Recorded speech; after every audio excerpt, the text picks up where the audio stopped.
1885 के अंदर कांग्रेस की स्थापना हुई।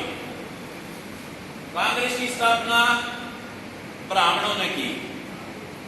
ब्राह्मणों की आजादी की लड़ाई थी और हमारी लड़ाई थी जो हम मानसिक गुलाम और जो हम हमारे अधिकार छीने हुए थे वो हमारे अधिकार दिलाने के लिए वो लड़ाई चौधरी छोटूराम, डॉक्टर भीमराव अंबेडकर, महात्मा ज्योतिबा फूले वो लड़ाई लड़ रहे थे। और आज उस बात से जो डीएनए की जो बात आई है उस बात से सिद्ध भी हो गया है कि भाई जो 4700 साल पहले का डीएनए मिला है राखी गढ़ी के अंदर, तो हमारा डीएनए जितने भी हम यहाँ के मूल्यवासी भाई हैं, एक ब्राह्मण को छोड़ करके हमारा सभी का डीएनए एक है। हमारा सभी का डीएनए एक है।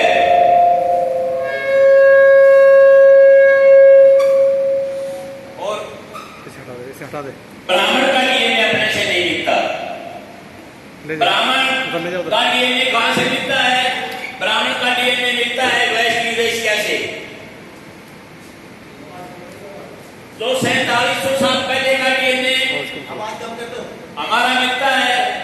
तो उस टाइम तो ब्राह्मण का डीएनए क्यों नहीं मिलता? उस टाइम तो ब्राह्मण यहाँ आया भी नहीं था।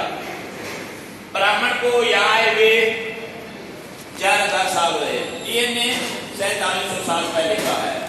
वो हमारा मूल निवासियों का डीएनए है। हम सभी भाई हैं। तो अब 11 तारीख को हम राखी गढ़ी गए थे।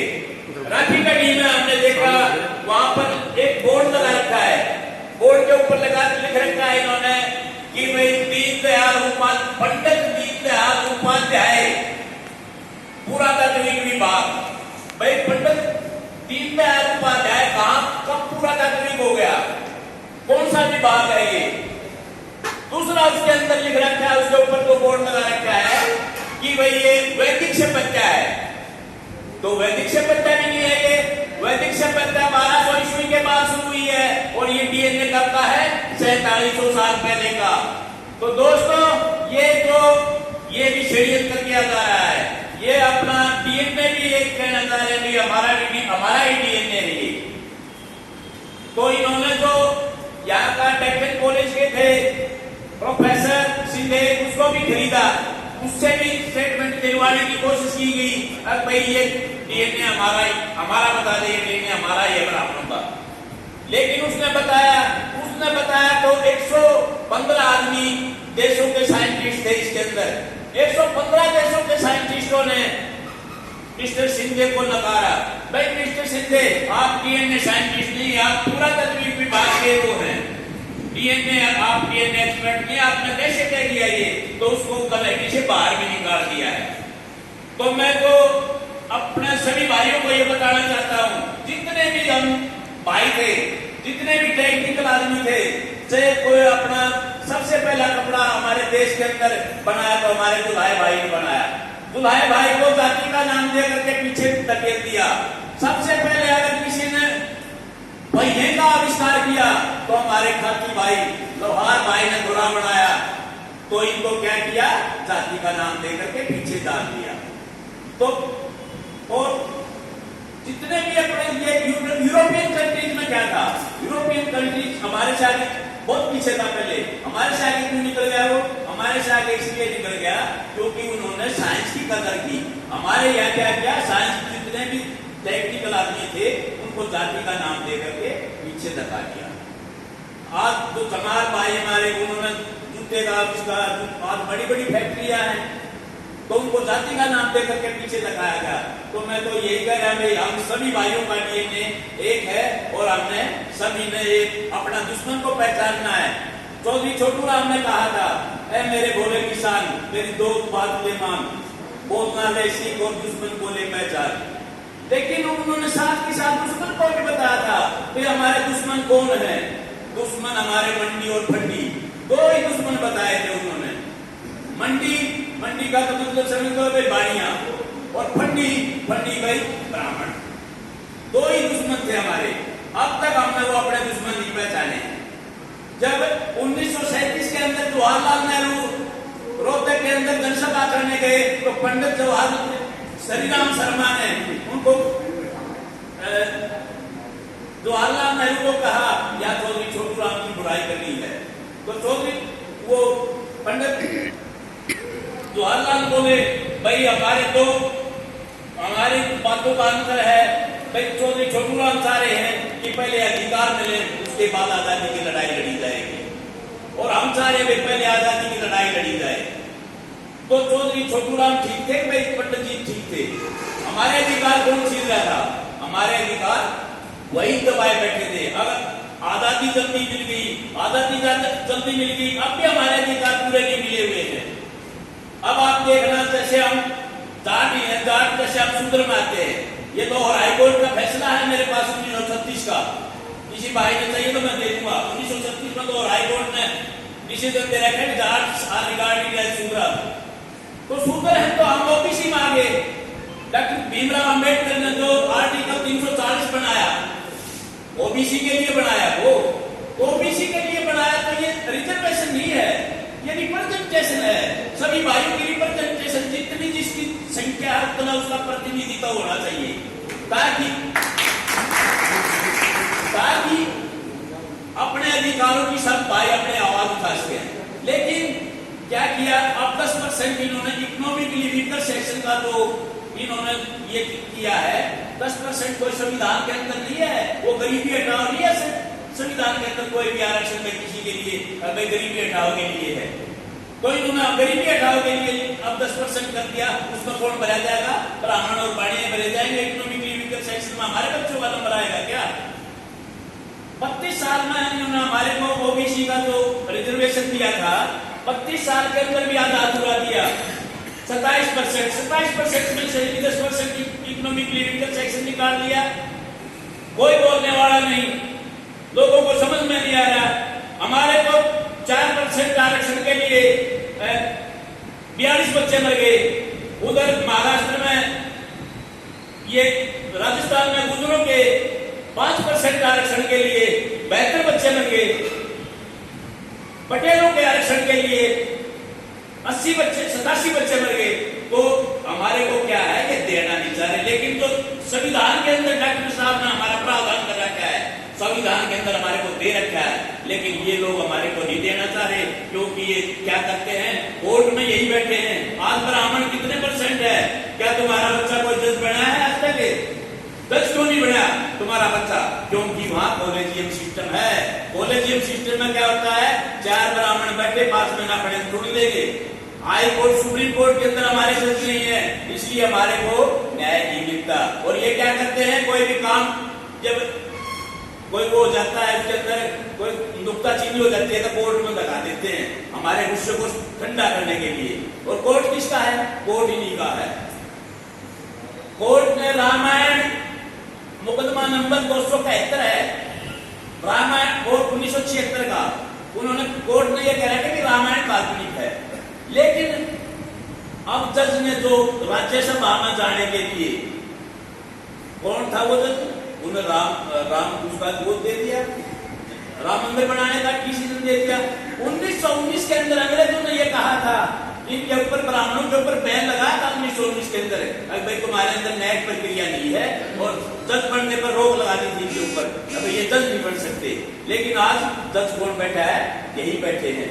1965 जो ये मंडल कमीशन 1991-92 के अंदर जब हमारे आदमियों ने आवाज उठाई मंडल कमीशन की, लालू प्रसाद यादव था, चौधरी देवीलाल थे, ये इन्होंने आवाज उठाई जब, तो इन्होंने देखा कि भैया तो ये लोकसभा में, राज्यसभा में तो ओबीसी के लोग अपने हकों की आवाज उठाने लगे, तो इनको कैसे दागा जाए? तो इन्होंने 1993 के अंदर कॉलेजियम सिस्टम किया, कॉलेजियम सिस्टम लागू करके सारे जज अपने बिठाए। और जजों का क्या है, जज तो ये फैसला करते हैं, वही फैसला देते हैं। आपने लखीमपुर खीरी का देख लिया होगा। लखीमपुर खीरी में क्या था, हमारे बच्चों के ऊपर सरेआम जीप चढ़ाई गई। जीप चढ़ाने वाला तो 3 महीने में जमानत है, और जिनके ऊपर जीप चढ़ी वो आज तक जेल में पड़े। ये न्यायिक प्रक्रिया है, ये अंग्रेजों ने दिया था, बंद किया था इनको।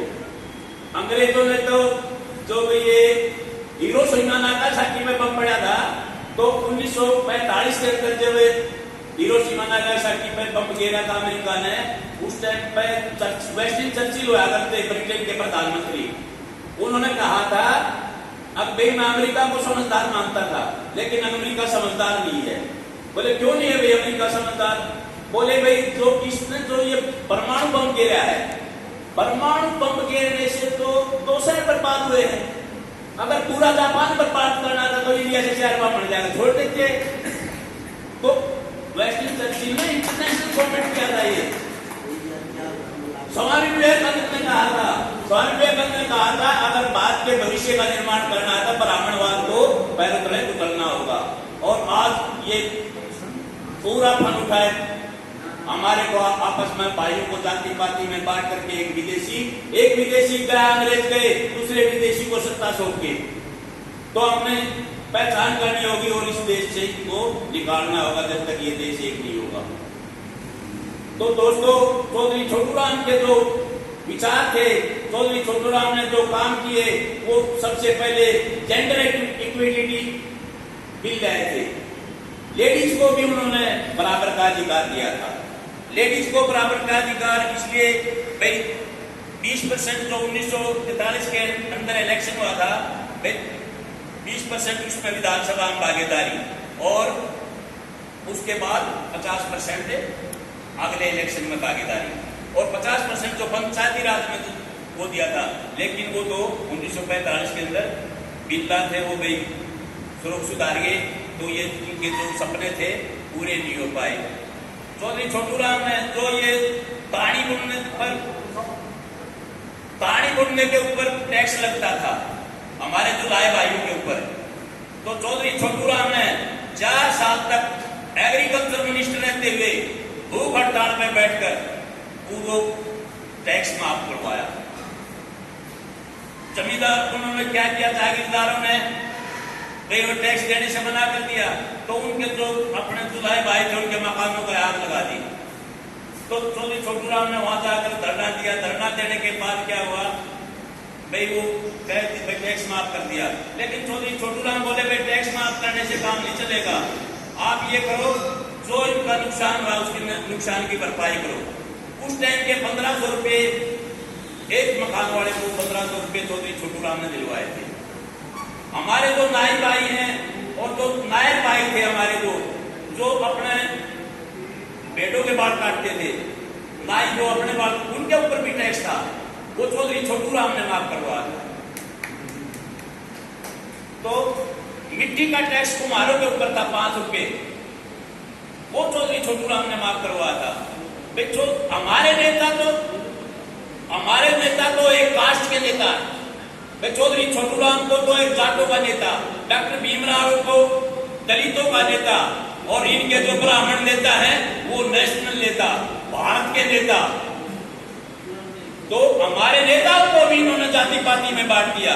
लेकिन अब मैं सभी भाइयों से रिक्वेस्ट करना चाहूंगा, भाई ज्यादा से ज्यादा अपने को, अपने बच्चों को और भाईचारे को समझाओ, भाई हम डीएनए के भाई हैं, इन लोगों की बकाए नाम है, ये अपना फायदा उठाने के लिए अपने को जाति पाति में बांट रखा है।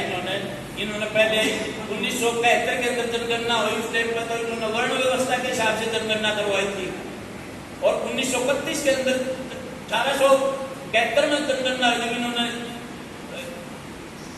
वर्ण के हिसाब से करवाई थी, और 31 में हुई जब इन्होंने जाति के हिसाब से करवाई। जाति के हिसाब से क्यों करवाई? गौतम बुद्ध के टाइम में क्या था, इन्होंने हमारे को वर्ण व्यवस्था में बांटा था। वो वर्ण व्यवस्था में इन्होंने देख लिया कि वर्ण व्यवस्था का इकट्ठे होकर फिर इनके साथ लड़ाई लड़ ली। लेकिन जब जो मौर्य वंश के 10वें राजा थे अपने भरतरथ की हत्या करके कुसुमित ब्राह्मण ने जो ये मनुस्मृति लिखी गई है, उसने देखा भाई ये तो 4 भागों में बांटे थे, इकट्ठे हो गए, तो इनको क्या करें, अब हमारे 6743 टुकड़े कर दिए इन्होंने। अब भाई इतने टुकड़े कर दो, ये सारे एक नंबर हो लेंगे। तो इतने टुकड़े करने के बाद भी हमें चलो होंगे, कोशिश करेंगे, होने की कोशिश करेंगे और होंगे, और जो विदेशी ब्राह्मण है इसको यहाँ से खदेड़ेंगे और इसकी जो मंशा ये देश को बर्बाद करने लग रहा है वो तमन्ना पूरी नहीं होनी चाहिए।